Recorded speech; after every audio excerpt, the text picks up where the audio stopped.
que tiene más que ver con la propia naturaleza, ¿no?, de la rendición de cuentas, que es lo presupuestal, en términos generales. Está planteado el tema de dos maneras bien diferentes, ¿no? Esta es una rendición de cuentas que demuestra una vez más la responsabilidad de austeridad del gobierno nacional en el manejo de los dineros. Y está la otra, esta es una rendición de cuentas que vuelve a apostar al recorte.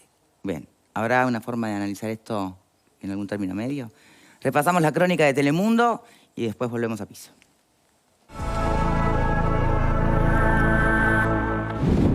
Pasadas las 19 horas de este viernes, el Poder Ejecutivo entregó al Parlamento el proyecto de rendición de cuentas correspondiente al año 2022, con lo que ha sido el trabajo realizado y las metas cumplidas, según lo afirmó la ministra de Economía, Azucena Arbeleche. El proyecto de ley cuenta con 442 artículos y es el último con aumento del periodo. El Poder Ejecutivo entrega al Parlamento lo que ha sido el trabajo realizado, las metas cumplidas el año pasado y lo que va hasta este año, lo que ha sido la respuesta a las necesidades de las personas y lo que ha sido también la rebaja de impuestos que hemos implementado en este año.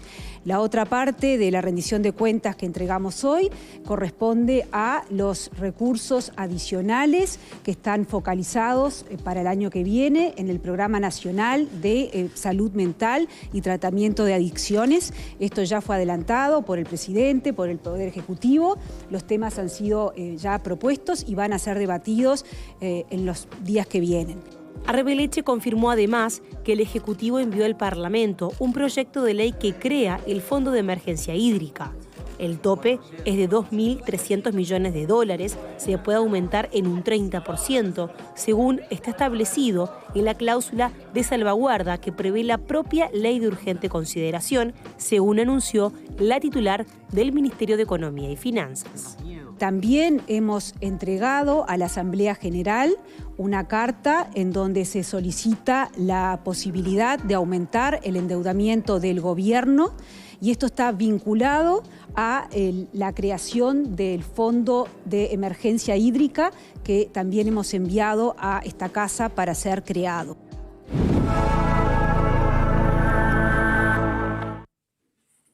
Bueno, habrán escuchado muchas veces que lo que pasa en diputados es como un precalentamiento de lo que eventualmente después puede pasar en el Senado, pero es donde empieza la discusión, ¿no? Nos está acompañando el diputado Juan Martín Rodríguez, del Partido Nacional, que va a presidir además la Comisión de Presupuesto integrada con Hacienda para el análisis del proyecto de ley. Bienvenido. Muchas gracias. Buenas tardes. Bueno, planteaba en el inicio como esta dicotomía a la hora de ver esta rendición de cuentas, no es novedad para nadie, son las dos miradas y que en el fondo traducirían, bueno, miradas o visiones de país distintos, ¿no? ¿Qué reflexión hace para empezar? En primer lugar, desmitificar y desmentir una afirmación que la oposición y en particular el Frente Amplio ha repetido y repetido y repetido, una especie de mantra, que es el factor del recorte. Que año tras año, instancia tras instancia, parece ser un cuento de nunca acabar. Y la realidad, que mal que les pese, y eso lo va a demostrar la ministra el próximo lunes cuando comparezca a la Comisión de Presupuesto integrada con Hacienda para presentar el proyecto de rendición, es que año tras año, 2020, 2021, 2022, 2023, parcialmente, naturalmente, estamos a mitad de año tras año, el dinero que se ha ejecutado, el de verdad, el efectivo, no el del papel, no eso que queda muy lindo aprobado, pero que después no se ejecuta. Lo ejecutado supera ampliamente el último año del gobierno anterior, es decir, el 2019. Por lo tanto, ese manual del recorte o ese verso del recorte, esa cantaleta que se han encargado de repetir una y otra vez, los hechos van a demostrar que no son reales. Bien, pero es un análisis que contempla la relación entre lo que gasta el Estado y lo que ha ido perdiendo el trabajador, ¿no? La inflación, el salario real. Bueno, porque al final pareciera que te están dando 10, pero en realidad te está llegando 2. Sí, porque venís con agujeros de antes. Se ha repetido mucho también, parece olvidarse que en el mundo, en Uruguay no está fuera del mundo, no es una isla. Sí, no mencionar la pandemia. Atravesó una pandemia. Una pandemia que, ojo, miren lo que voy a decir, no lo dice ni el gobierno, ni Juan Rodríguez, ni ningún representante del Partido Nacional. La OIT lo dice. La pérdida de salario real en el mundo, producto de la pandemia, lo dice la OIT, fue de un 6%. 6%. Lo dice la OIT, el último informe. En Uruguay ese porcentaje nunca se llegó. Y es más, se ha ido recuperando. En el sector público, por ejemplo, ya en los acuerdos firmados del año pasado, ya se estableció que a partir de este año había recuperación de salario real. En el sector privado, la semana pasada, el Poder Ejecutivo presentó las pautas, los lineamientos, para comenzar con la 10ª ronda de negociaciones de Consejo de Salarios. Y tenemos cifradas esperanzas en que la negociación que comienza ahora va a permitir afirmar que el próximo año va a haber una recuperación del salario real y no va a significar una pérdida, que fue el compromiso que este gobierno asumió cuando ocurrió la pandemia. Y repito, en el mundo la pérdida fue de un 6%, lo dice la OIT. Uruguay hoy ya está en condiciones en el sector público de decir que hay una recuperación de salario real y a partir del año que viene, ojalá, y eso lo determinará la negociación de Consejo de Salarios, podamos decir también en el sector privado. Bien, pero si vamos a empezar con en el mundo, también en el mundo creo que la inversión pública durante la pandemia fue mayor. Y ahí podemos empezar, bueno, cuáles eran, cómo era el panorama en Uruguay, qué buen nivel de prestaciones sociales ya existían previamente, que hizo que en realidad el gasto del Estado tuviera que ser menor. Estamos siempre en el tema de la frazada, ¿no? Más corta, más. Pero de alguna manera, si es como dice la ministra, que este es un país que está con buenos resultados económicos, está la posibilidad de trasladar esos buenos resultados a la gestión o al ahorro. Bien, la propia CEPAL, que fue de las primeras organizaciones que hizo valoración de los gastos o de la inversión, en realidad, vamos a hablar en términos correctos, de inversión de los estados para atender a la pandemia, reconoció lo que tú decías, Victoria, que Uruguay invirtió menos producto de una base institucional histórica, que no es de este gobierno, no es de los gobiernos pasados, es la acumulación histórica que tiene nuestro país. El seguro por desempleo, que hay países que en Latinoamérica no existe el seguro por desempleo. Nosotros avanzamos al grado del seguro parcial, cuando hay países en nuestro continente que no saben lo que es el seguro por desempleo. Nuestro país, es decir, todos nosotros, los recursos, porque los recursos que se establecen en el presupuesto, en las rendiciones de cuentas, son los recursos que en definitiva ponemos todos los contribuyentes cuando pagamos nuestros impuestos. En el año 2020 se destinaron más de 1.200 millones de dólares para atención a la pandemia, focalizadas en políticas sociales, en políticas de corte para atender situaciones laborales, el tema sanitario, por supuesto. Y apareció y 900 millones en el año 2021. Entonces, realmente, más de 2.000 millones de dólares invertidos en la pandemia para atención de los problemas más importantes.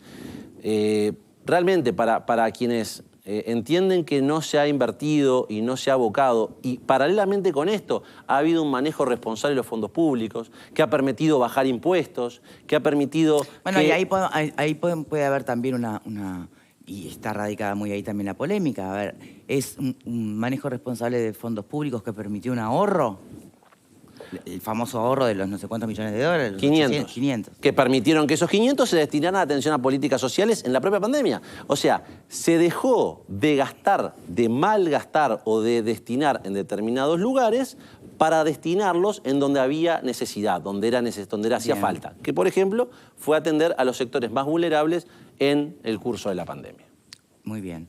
Entonces, prosigamos con la línea de esta rendición. Lo que adquiere mayor protagonismo ahí son los 20 millones, obviamente, para lo que es salud mental y adicciones. Bien, ¿dónde queda o qué más hubiera gustado hacer que no se pudo? Bien, los 20 millones es el incremento presupuestal que se aprueba o que se aprobaría en esta rendición de cuentas. Ahora, si uno mira la película completa y no solamente la foto, porque si no, no es honesto de verdad, se está careciendo de la debida honestidad intelectual. Si uno mira desde el proyecto de presupuesto aprobado en el 2020 y las sucesivas rendiciones de cuentas, la que se aprueba en 2021 y en 2022, para el año 2023, es decir, este que estamos en curso, se dio un incremento presupuestal, votado previamente, de 370 millones de dólares.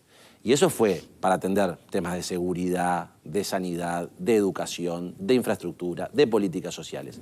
Para el año 2024 y por ende 2025, alrededor de 240 millones de dólares ya destinados previamente. Claro, es natural. Aquellos que dicen, bueno, si ya me lo aprobaste, ahora lo tengo parte del inventario. Claro. Ya lo tengo inventariado. Pero si bien es legítimo ese razonamiento, no deja de ser legítimo también decir que en los hechos, en el año 2024, el próximo año, van a haber 240 millones de dólares más que fueron aprobados en sucesivas rendiciones de cuentas y que en definitiva en los hechos es un incremento presupuestal. Uno puede agarrar y taparse los ojos como los monitos, pero la realidad indica que eso es así. Bien, me gustaría empezar a escucharlos. Vero. Bueno, también es un hecho que esta rendición de cuentas tiene una exposición de motivos donde marca diferencias respecto a lo que ha sido el crecimiento económico de estos últimos años, ¿no? Es verdad. Hay allí una proyección a la baja, se habla de un crecimiento de 1,3% para este año y eso condiciona. Hoy algún legislador del Frente Amplio no hablaba de recorte, pero decía, esta es una rendición de caja chica, donde, bueno, los recursos son menos y hay que priorizar en materia de crecimiento, por más que hay más recursos, hay que priorizarlos. Más allá de la salud mental, ¿qué nos puede decir respecto a qué prioriza esta rendición de cuentas, teniendo en cuenta que es el último tramo del gobierno y la última en la que se puede aumentar el gasto?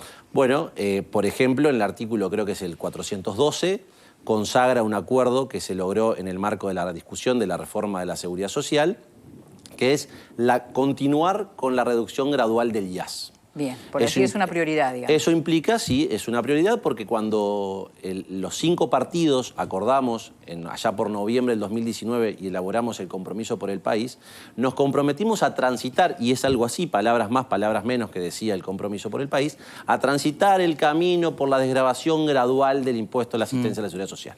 ¿Eso cuándo comenzó? Comenzó en marzo de este año, cuando el Poder Ejecutivo, en función de un cumplimiento de las metas macroeconómicas el pasado año, remitió un proyecto de ley que implicó la reducción del IRPF, del IAS y atención específica a las micro y pequeñas y medianas empresas. Se continúa en el acuerdo que se logra en el marco de la discusión de la reforma de la seguridad social y se plasma en la norma en esta oportunidad donde a partir del año 2024 y 2025 va a haber variaciones en las cápitas para continuar con esa desgravación impuesta hace ya unos cuantos años que vale la pena recordar. Los hoy partidos que conformamos la coalición de gobierno, cuando se crea el IAS, que hay que recordar que fue producto de una transformación de un impuesto del IRPF a los jubilados, que fue declarado inconstitucional por la Suprema Corte de Justicia, y entonces ahí, desde el gobierno de la época, hicieron recalculando, metieron un impuesto distinto y de esa manera se comenzó a gravar a los jubilados a través del IAS.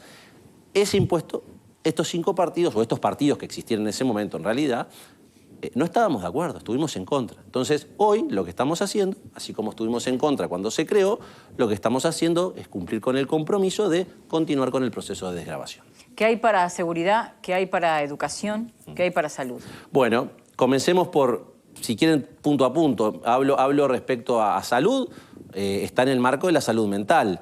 Démonos cuenta que de los 20 millones han sido repartidos, ahora no tengo exactamente el número en la distribución, pero van recursos destinados al Ministerio de Salud Pública, al MIDES, a ACE y a la Junta Nacional de Drogas. Creo que el MIDES es el que obtiene la porción mayor de la torta, pero tampoco es que es sustancialmente mayor respecto a los otros. Capaz que un poco menos la Junta de Drogas y ACE y Salud Pública tienen una parte muy importante. En materia de seguridad, como les decía, parte de los 370 millones de este año y de los 240 millones del año que viene ya están destinados a seguridad, que fueron aprobados en otro momento, incremento salarial, etc. El ministro Heber, sin entrar en la discusión si el tema del homicidio se agregó o no, yo les puedo decir que eso ya venía conversándose, pero es querer o reventar. Pero lo que sí anunció en el marco de la interpelación es que cuando comparezca, creo que es el 26 de julio a la comisión, va a insistir en incorporar un par de artículos que en el mundo son conocidos como la extinción de dominio. Algo que particularmente nosotros venimos colaborando con autoridades del Poder Ejecutivo, y particularmente el Ministerio del Interior, desde el año pasado. La extinción de dominio es cuando tú sos acusado de lavado de activos y no podés probar el origen legítimo de los fondos, significa que nunca adquirís el derecho de propiedad. Y entonces el Estado puede echar mano a esos bienes que tú tenés y que no podés acreditar debidamente el origen. Eso va a ser una propuesta que va a ser incorporada y eso va a significar también recursos frescos. En materia de educación, tanto con la ANEP, con la UDELAR y con la UTEC, tanto en el presupuesto como en las rendiciones de cuentas pasadas, lo que mandaba el Ejecutivo era mucho menos, y incluso capaz que, como en este caso, no había recursos, pero producto del diálogo de los parlamentarios con las autoridades de estos organismos, quiero destacar el diálogo con el rector Arim, que siempre ha sido muy bien predispuesto para conversar, para dialogar y para encontrar prioridades y luego identificar los recursos, hemos podido destinar recursos al Hospital de Clínicas, acordados en el Parlamento. Bien, pero eso sería reacomodando lo que ya hay. Pero lo que quiero decir es, y puedo poner otros ejemplos, pero para no excederme, no quita que en esta oportunidad suceda lo mismo. Cuando recibamos a la ANEP, cuando recibamos a la UDELAR, cuando recibamos a la UTEC, le pediremos en el diálogo natural y que se da siempre con todos los partidos políticos, que nos identifiquen las prioridades para poder, tal vez, identificar las prioridades, empezar a identificar los recursos. Fernando. No, la rendición de cuentas tiene como 240... 442. 240 ítems. 240 páginas en la exposición de motivos, solo para explicar. Y después tiene una enorme... O sea, sinceramente, yo lo único que detecté es que tiene 3 o 4 cosas que son centrales. Después, si técnicamente están bien armadas o no, es otra historia, ¿no? Pero tiene entre los ítems la reforma del Estado para los funcionarios del Poder Ejecutivo, que a mí me parece absolutamente central. Hay cambios en la carrera administrativa, hay un par de artículos, el 5 y el 28, el 5 que da una estructura con escalafones, ocupaciones, cargos, me parece que es algo importantísimo, y el artículo 28 que es más todavía, porque eso es como habilitar la libertad de muchos funcionarios de que puedan competir en cualquier cargo y que no estén sujetos a la carrera al burro, ¿no? Como se llama en la administración muchas veces, ¿no? La escala, ¿cómo es, García? La escala del burro. Donde vas ascendiendo por antigüedad, por todo. Por la cédula. No importa si sos bueno o no, por estar ahí ascendés. Bueno, como los panelistas. Esto va a habilitar a... Pero acá no hay ascensos, ¿o sí?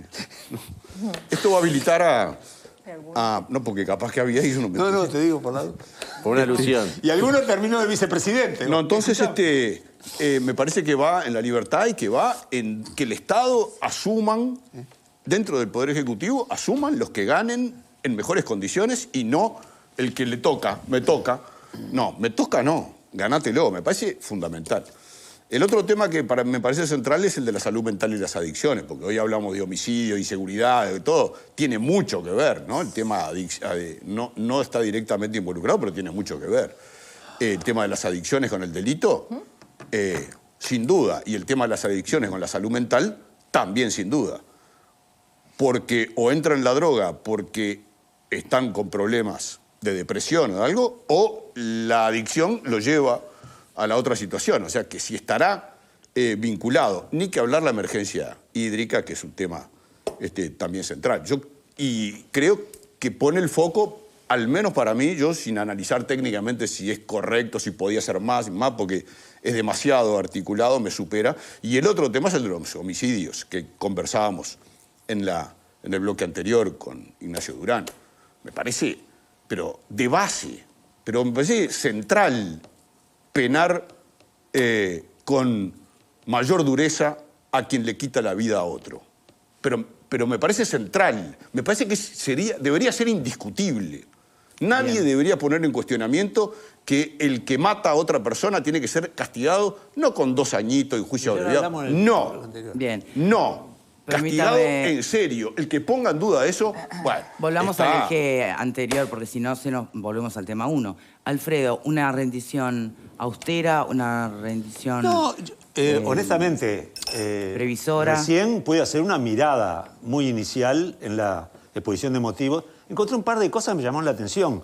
Habla que bajó el desempleo con respecto al 2019, lo cual está bien, es muy bueno. Pero la pobreza no la compara con el 2019, la compara con el 2021. que la pobreza más o menos se mantiene igual al 2021, no habla del 2019. Como que se eligen los años un poco de acuerdo a las cifras que cada uno. Eso me llamó la atención. Si comparás con un año, compara todo con el mismo año. Pero es una simple suspicacia. No lo redacté yo. Me llama la atención, nada más. Capaz que podríamos llamar a la ministra Rebeleche y nos capaz que cuente. sí, para que venga y explique un poco por qué. No, yo creo Es más, voy a tomar nota de la pregunta para cuando vaya el día de la rendición de cuentas lo acabas de decir tú, en el sentido de qué prioriza el gobierno y la coalición. ¿Tá? La rebaja del IAS y del IRPF, sobre todo del IAS. ¿Tá? Cuando se sabe que la mayor parte de la pobreza la tiene la infancia y que en los jubilados es un 2% nada más que tienen situación de pobreza, favorecer a los que pagan IAS, evidentemente están haciendo rédito electoral, bienvenido a su juego, jugando siempre por un sector, me parece bárbaro, cuando en realidad dar 20 millones de dólares a salud mental y adicciones, cuando vas a hacer 150 millones menos de dólares que vas a recaudar por IAS y por IRPF, ¿tá? A sectores que hoy son los que ganan más, ¿ah? Me parece que es un poquito... muestra la iglesia ideológica, es decir, o a qué sector responde la política del gobierno que tenemos hoy. Entonces, yo hubiera apostado más a combatir más la pobreza infantil, que se sabe que es la que no ha podido bajar, combatir más el tema de adicciones, que con solo 20 millones de dólares no alcanza.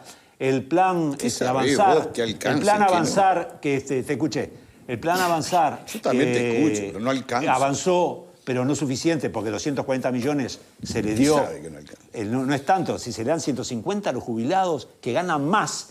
Hay 540.000 uruguayos que hoy ganan 25.000 mangos. 25.000 mangos. Y le sacan impuestos a los que ganan jubilaciones más altas. Me parece que ahí está mostrando el perfil ideológico que tiene. A ver qué dice sobre ese aspecto. Sí, vamos a... Porque ahí Alfredo me parece que tiene algunos números confundidos. Alfredo tiene 5 años de gobierno para profundizar. Hay que aclarar, porque si no, cuando se confunden los números, que parto de la base que es de buena fe y por un error, y no con mala intención. No, yo prefiero pensar así. Porque empieza mal siempre. Porque en realidad... A ver, déjenlo hablar, por favor. En realidad... el renunciamiento fiscal en lo que se incluye en la rendición de cuentas son 22 millones este año y 22 el año que viene. Al IAS. Los 150 millones es contemplando las medidas que se aprobaron en el mes de marzo. En total son 150. Y ahí agarra, por eso digo, pero no son 150 de IAS. Aclaremos. Perfectamente, bien, entonces eso primero. Segundo, poner las cosas del término de una cosa u otra o otra. Sí. En realidad, permitime, Alfredo. Azucena dice siempre que los recursos son finitos. En realidad, yo soy siempre de los que trata con jugar el I y no el O. Entonces, poner en términos de o atacamos la pobreza y combatimos y tratamos de reducir la pobreza infantil, o desgravamos a los jubilados que cobran 50.000 pesos. Que muchos de esos jubilados... Estamos yendo a las franjas más bajas de los que se le va a desgravar. Entonces, que 50.000 pesos, que todos sabemos cómo nuestros abuelos, nuestras abuelas tienen más necesidad de compra de medicamentos, que los medicamentos no son baratos. Cosa que también muchas veces los jubilados, los pensionistas, colaboran, si no pagan alguna cosita más, a sus hijos para sus nietos, el colegio, el club, alguna cuestión que les permita acceder a otro beneficio, muchas veces educativo, una guardería. Entonces, realmente pensar que los ingresos de los abuelos, de los jubilados, de los pensionistas, es porque la gente se va, vaya a saber, a un all inclusive en Miami y entonces le vamos a sacar esos impuestos para que lo pueda hacer, me parece un poco, al menos, Alfredo, injusto. Es el 20% mayoritario. Ya que los jubilados no pagan IAS. Pero se le está desgravando, pero te repito lo que dije al principio sobre este tema. A nosotros, que estuvimos en contra en el origen de la aprobación de este impuesto, no se nos puede juzgar hoy porque vamos en el camino de la desgravación, porque no estuvimos de acuerdo cuando se creó y no estamos de acuerdo ahora. También es verdad que nuestra posición, y es justo reconocer, cambió respecto a 2014. En 2014 íbamos por la derogación. Se entendió que ese camino era un poco absoluto. Entonces, para el 2019, en la campaña electoral se dijo transitar un camino gradual para la desgravación. ¿Qué estamos haciendo? Cumpliendo con lo que nos comprometimos. Bien, Fernanda. Yo creo que García termina admitiendo algo que se ha visto sostenido por el diputado frente a un discurso de recortes, de que este gobierno no tenía sensibilidad social. Bueno, acá el diputado ha hecho justamente mención a todos los enfoques sistemáticamente de todas las rendiciones sociales, las rendiciones de cuentas ha tenido un enfoque fuertemente social. Y García mencionaste adicciones y salud mental, mencionaste el plan Avanzar, mencionaste el incremento para primera infancia y decías, el rumbo está muy bien, no alcanza. Entonces lo que García está pidiendo son 5 años más de gobierno de esta coalición para profundizar el rumbo de las políticas públicas, señorita, que tú dijiste que está muy bien enfocada. Entonces querida, me parece que... No, vos estás peor que Fernando, estás desvirtuando todo. Yo lo que digo es, los recursos son finitos, y eso se lo escuché a Cristina y a muchos. ¿Por qué me metes en la bolsa a mí? Por eso creo que hay que usar los recursos a los que más lo precisan. Creo que ahí le están errando. Bueno, pero ¿está de acuerdo en cuál es el enfoque y cuáles son las prioridades que se han marcado? Pero se quedaron cortos, yo siempre lo dije, machetearon y siguen macheteando. Bueno, ¿pero vos querés que se profundice? Exacto. A que se profundice, pero es que no les creo que se va a profundizar. 5 años más. Van a seguir derogando jazz. A ver, invitado. A ver, qué poquito poner el foco en el día. A mí, perdonad. Yo quiero poquito poner el foco en el día. No, a ver, Fernando, creo que acá... Qué pobreza. Más que lo poquito, lo que parece increíble es que se esté castigando la reducción de impuestos. O sea, claro había gente que festejaba los impuestos. Pero es que, y hoy los mismos que festejaban los impuestos castigan a los que los reducimos. Pero yo festejo entonces cuando el gobierno ha comenzado una política gradual de reducción de impuestos, es porque ha tenido un manejo responsable de los fondos públicos. Es porque cuando, a través del decreto 90 del 2020, allá por marzo del año 2020, se dispuso sí un mejoramiento, hacer más efectivo, más eficiente el gasto público y determinó que se ahorraran entre 500 y 600 millones de dólares, que en los hechos no se ahorraron, porque se tuvieron que destinar 1.200 millones para la pandemia ese mismo año y 900 el año siguiente. Entonces, y eso no se destinó a otra cosa que no sea atender la situación de los más vulnerables. Entonces, realmente, cuando se sostiene que este gobierno ha carecido de visión social o de sensibilidad social, parece nublarse y olvidarse todo lo que se ha hecho. En materia de primera infancia, en el año 2021, cuando discutíamos la rendición de cuentas 2020, fueron 200 millones que se subieron en 50 millones cada uno de los 4 años. O sea, después se destinaron recursos para el plan, lo que luego llamó el Plan Avanzar. Se destinaron recursos el año pasado para lo que es innovación, ciencia y tecnología. O sea, se han focalizado, se han atendido demandas, se destinaron recursos para seguridad. Básicamente lo que usted entiende justo sería que se pueda debatir en términos de si se machetea o no se machetea, si es suficiente o no es suficiente, pero no en términos de digamos, un gobierno que gobierna y piensa solo para los de arriba y no para los de abajo. Es que ni siquiera se puede hablar de macheteo, Victoria, porque te repito lo que dije al principio, te repito lo que dije al principio. Cuando escuchemos a la ministra y muestre los números el lunes, que ojo, los números que vamos a la ministra surgen de estas 232 carillas del mensaje del Poder Ejecutivo, que nosotros, perdón, este es el articulado, que nosotros nos tomamos el fin de semana para ir repasando lo más importante en cada uno de los puntos. Pero... Me pasás el resumen. Bueno, capaz que... no, pero eso tiene su precio. Eso tiene su precio, Alfredo. Siempre por la plata, los blancos siempre ¿Y vos por qué la te plata? pensás? ¿Que uno tiene que quema pestañas al santo pero botón? vos sos empleado nuestro. Pero bueno, y justamente, y por eso lo hago. Porque es mi labor, es mi responsabilidad. ¿Cómo vislumbra el debate parlamentario? Bueno, a ver, seguramente exista esto que se ha dado aquí en Sobre el todo a panel. nivel de la coalición, porque de la oposición ya más o menos... Bueno, a ver, nosotros estamos dispuestos, como lo dijimos, a conversar con los jerarcas de cada uno de los incisos. Vamos a conjugar esa acción que el presidente de la República transmitió a los ministros hace algunas semanas atrás. No pidan, ejecuten, y vamos a analizar, inciso por inciso, cuáles han sido más efectivos y eficientes en la ejecución del gasto.